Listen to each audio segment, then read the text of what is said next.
Of, sarı yaylamda seni yaylayamadım Alabahar.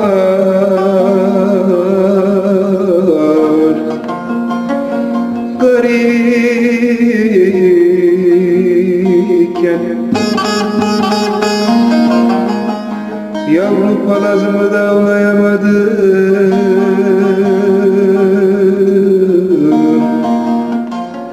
Toriyken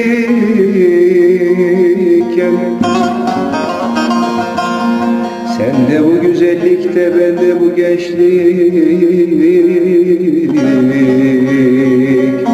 var kanım.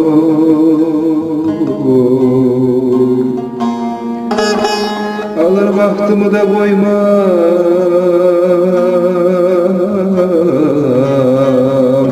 yar senden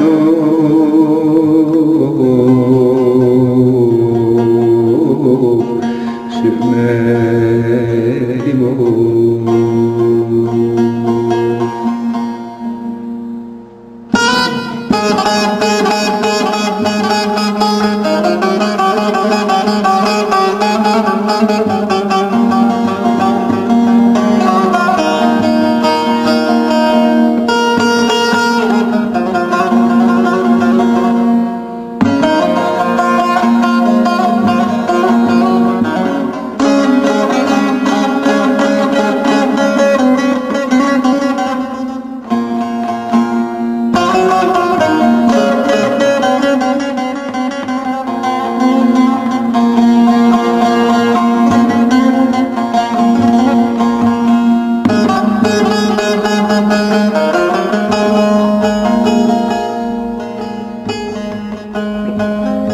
Of, göçer yörüklerde her boyaklar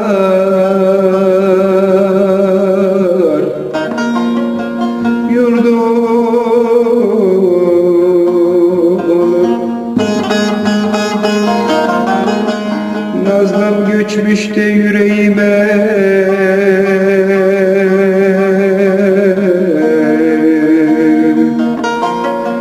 dert olur.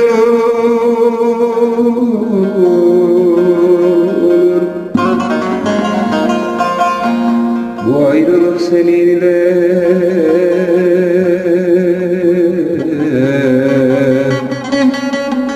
dert olurum.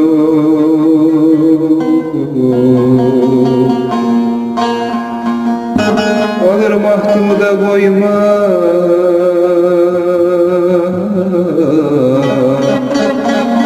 yar senden